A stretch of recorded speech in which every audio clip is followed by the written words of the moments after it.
ఒక మేలు రకమైన వాషింగ్ పౌడర్తో వ్యవస్థను కడిగి పారేయాలన్నది యూపీఏ ఆరాటం.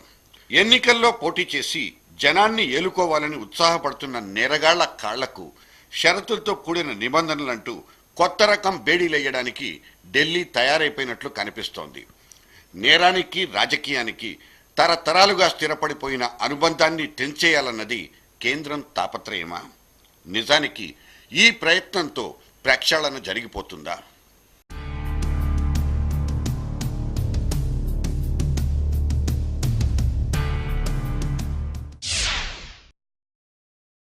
నేరచరిత కలిగి 2 లేదా అంతకంటే ఎక్కువ సంవత్సరాల కాలం జైలు శిక్ష పడితే ఆ మనిషి ఎన్నికల్లో పాల్గొనడానికి అనర్హుడు. ఇది ఇప్పుడున్న ప్రజా ప్రాతినిధ్య చట్టం వెలువరించే ఆదేశం.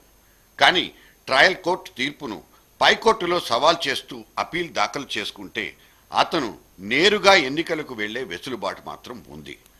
మరి మన జ్యుడిషియరీకి సత్వర న్యాయం అంటే అర్థం తెలీదా? అప్పీళ్లను దశాబ్దాల తరబడి పెండింగ్లో ఉంచుతూ నత్తలతో పోటీ పడేదిగా మన న్యాయ వ్యవస్థ పేరు గడించింది. ఈ లూప్ హోల్ని తొలి మెట్టుగా ఎంచుకుని చట్టసభల్లో తిష్టవేయడం ఇప్పుడు దేశవ్యాప్తంగా జరుగుతున్న తంతు. అందుకే ప్రస్తుత పార్లమెంట్ ఉభయ సభల్లో నేరగాళ్ల సంఖ్య 120 దాటిపోయింది.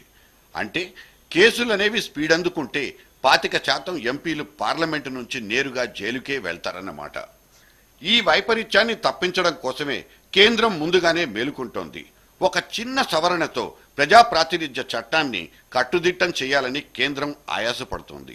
ఈ సవరణ జరిగితే నామినేషన్ మీద సంతకం పెట్టడానికి ఏడాది ముందు వరకు ఏ రకమైన తీవ్ర నేరంలోనూ ట్రయల్ కోర్టు నుంచి ఛార్జ్ షీటు నమోదై ఉండకపోతేనే అతను లేదా ఆమె ప్రజాప్రతినిధిగా పోటీ చేసే ఛాన్స్ ఉంటుంది.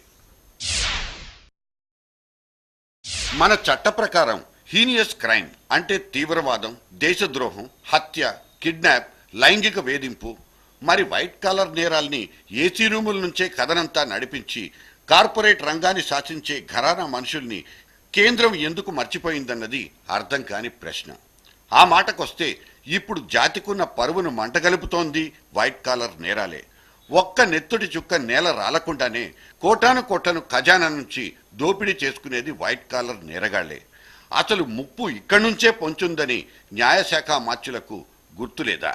సొంత కార్యదర్శినే చంపుకున్నాడన్న అభియోగాన్ని 25 ఏళ్ల నుంచి మోస్తున్న ఒక శిబు సోరెన్ తోటి ఎమ్మెల్యేని పాశవికంగా చంపి పాతరేసిన ఇంకొక పప్పు యాదవ్ను, మ్యాక్సిమం నెంబర్ ఆఫ్ క్రిమినల్ కేసులు ఎదుర్కొంటున్న విఠల్ బాయ్ హన్స్రాజ్ ఎట్సెట్రాలందరినీ చూసిన తర్వాత కేంద్రానికి కనువిప్పు కలిగినందుకు సంతోషం.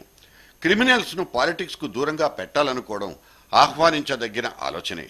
మరి సివిల్ నేరాలకు పాల్పడుతూ సొసైటీని భ్రష్టు పట్టించే వాళ్లను కూడా ఈ సవరణ పరిధిలోకి తీసుకురాగలిగితేనే వనగూరాల్సిన ప్రయోజనం వనగూరుతుంది. దగాపడ్డవాడు దేవాలయం అనుకునే కోర్టులకే ఇప్పుడు అవినీతి మకిలి పట్టింది. సాక్షాత్తు న్యాయమూర్తుల్నే బోనెక్కించడం మన దేశంలో మాత్రమే సాధ్యమవుతోంది. తమ చేతులకు మట్టి అంటకుండానే బంధువులతోనూ బినామీలతోనూ పనులన్నీ చక్కబెట్టించుకుంటున్న సంగతులకు ఇక్కడ కొదవలేదు. కరప్షన్ వైరస్ పైనుంచి కింది దాకా పాకిపోయి ఢిల్లీ మంత్రుల నుంచి గల్లీ లీడర్ల దాకా అందరూ అక్రమార్జనకే అలవాటు పడిపోయారు. బియ్యంలో రాళ్లు కాదు, రాళ్లల్లో బియ్యాన్ని ఎరుకోవాల్సిన దుస్థితి మన వ్యవస్థకు మాత్రం రాకూడదు.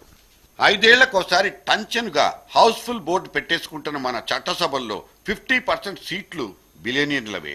బిలియనీర్లంటే అర్థం నేరస్తులని కాకపోవచ్చు, కానీ బిలియనీర్ల బ్యాక్గ్రౌండ్లన్నీ అనుమానాస్పదంగా కనిపిస్తున్నాయి.